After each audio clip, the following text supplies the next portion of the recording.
Please pray with me. Lord, open our hearts and illumine our minds as we receive the word you share with us today.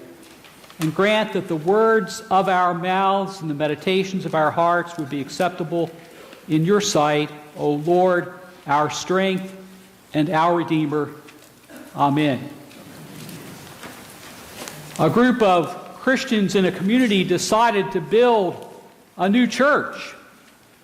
And they built a church in a most picturesque place.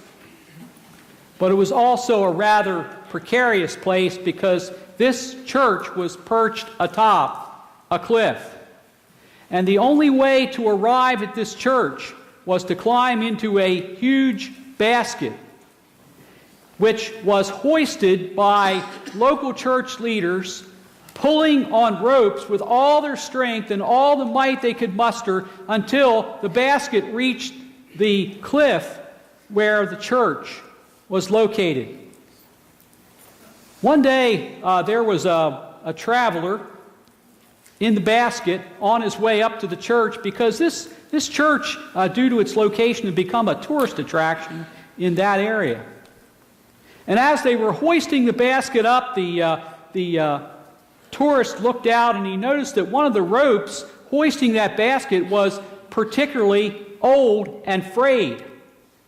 And he turned to his traveling companion, who was also a leader in that local church, and he said, tell me something. How often are these ropes replaced? And the traveling companion, who was a leader and member of that local church, said, whenever one breaks. You see, we learned today that it's rather risky to worship and serve the living Lord. It's risky because God is a God of risk, a God who dares risk an initial investment in you and me, an initial investment of talents. For today's text is traditionally called the parable of the talents, and there are three things that I would want to explore with you today as we consider this parable of the talents.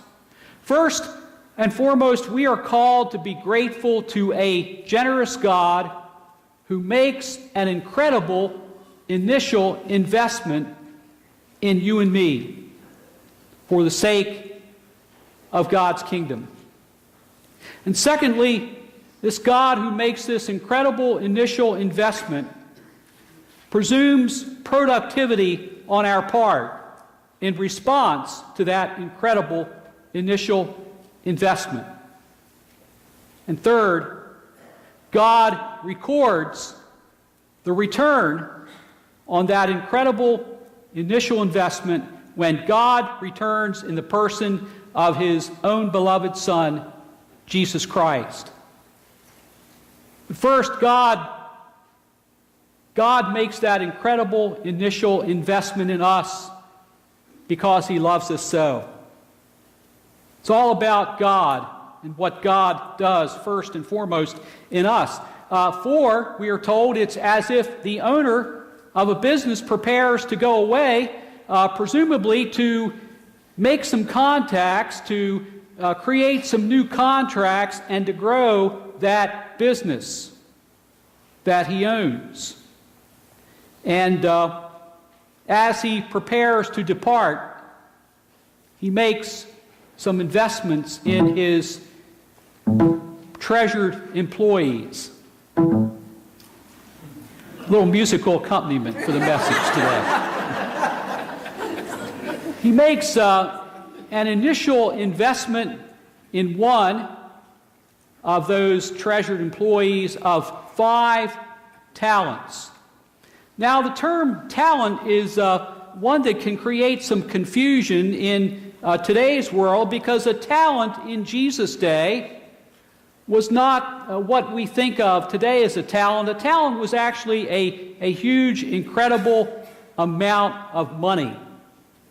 A talent, in fact, is valued in today's economic terms as something approximating $300,000. And so the value of those 5 talents was actually about $1.5 million. An amazing sum of money. And then there was the second employee, valued highly in the corporation, and he was entrusted with two talents.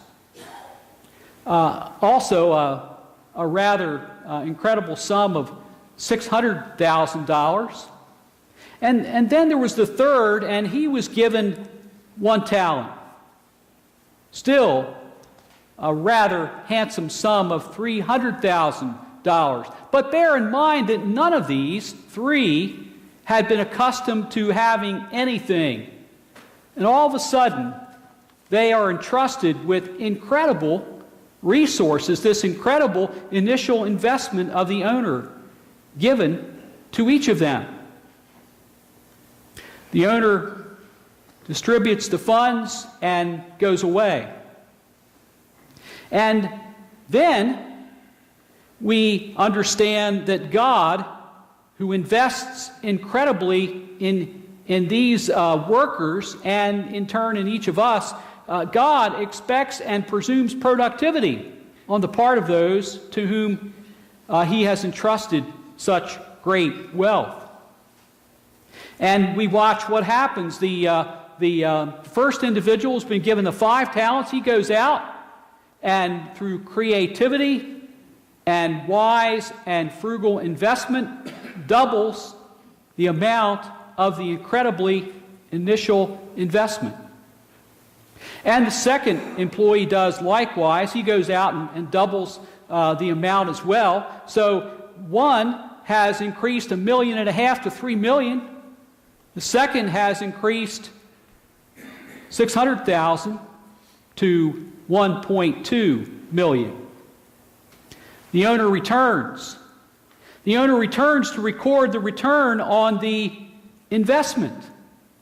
And the owner is absolutely elated with the return on investment gained by the first 2 of 3 employees. He's absolutely amazed at what they've been able to accomplish by being creative, by being wise, by being faithful stewards of what has been given to them. God entrusts special spiritual gifts in each of our lives. We can read a list of those special spiritual gifts as Paul provides them in the first letter to the Corinthians, chapter 12, with commentary in chapters 13 and 14 about the appropriate use of those special spiritual gifts. We may have noticed that in the heart of that extended text of 3 chapters, there's 1 Corinthians 13. We probably know that 1 Corinthians 13 is all about love. It's all about love as we acknowledge that God is the source of each and every spiritual gift with which we are endowed. It's not about us initially. It's not about our creativity and our wisdom and our ingenuity and what we think we are accomplishing. It's first and foremost about what God gives to make everything else possible. That is the nature of God's grace, God's mercy, and God's love in your life and in mine. So God has returned. The owner has returned to record the return on that incredible initial investment. And God says to those first 2 of 3 servants, "Well done. Well done, good and faithful servants. I have previously placed you in charge of a little. You have proven trustworthy in a few things, and now I am about to place you in charge of many things. Enter into my joy." But then there is the third servant. The third servant played it safe rather than risk anything, rather than risk himself in realizing a real return on the incredible initial investment of the owner, who after all represents God. For fear of failure, he does nothing except take the, again, rather handsome sum of $300,000 and bury it. He hoards it. He doesn't do a thing with it. The owner, God, comes back, and God is not pleased at all. God chides this employee for having failed for fear to do what the others had done in confidence and hope of a good and gracious God. The third individual even dares to call the owner, God, a hard person, a person hard to deal with, a person hard to live with, a person that he certainly had decided he didn't want to work for after all. And the owner, God, took care of that in short order, as we see. Now, does this somehow seem harsh on the part of God to deal with that third individual in such a fashion as that? Or is God, the owner, in fact, being fair and just to all three who had the same opportunity?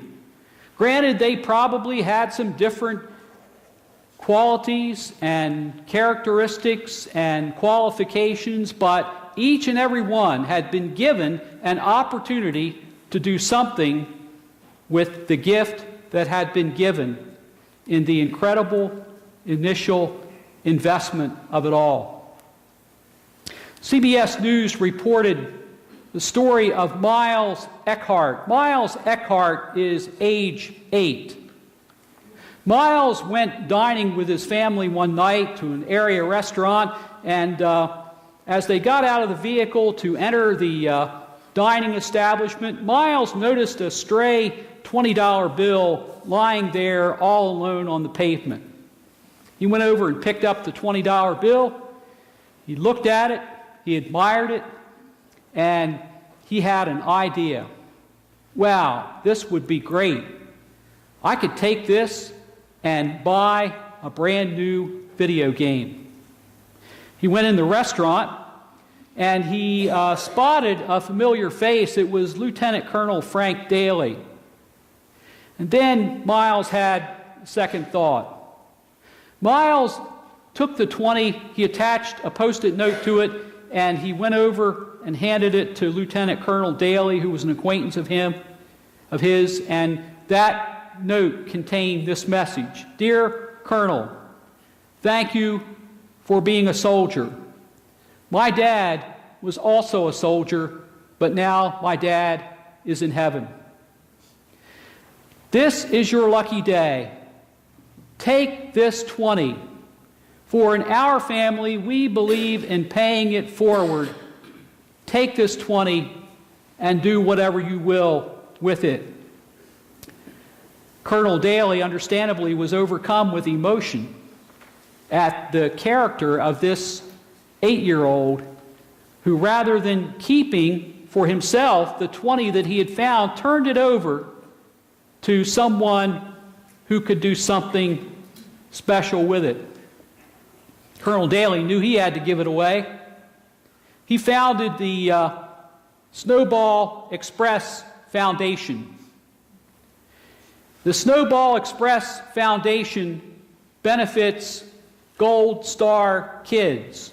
Gold Star kids are those who have lost a parent in making the supreme sacrifice in defense of freedom for you, for me, for the free world.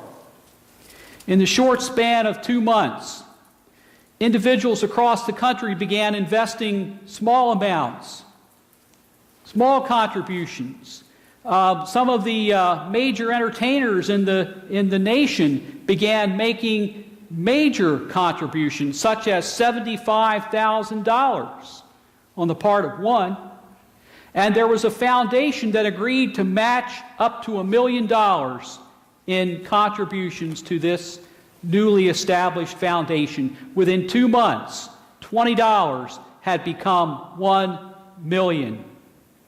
Because Miles and the Colonel dared to risk themselves and dared to make a major return on that incredible initial investment of what seemed like so little. But they and God turned it into so much. So it can be for you and for me as we take the incredible initial investment of spiritual gifts given unto each of us and multiply that gift, whether it be a gift of time or of talent as we think of that today, or of treasure, and allow God to do great and amazing and miraculous things with what God has first given to us and then what we in return have offered back to God. Thanks be to God. Amen.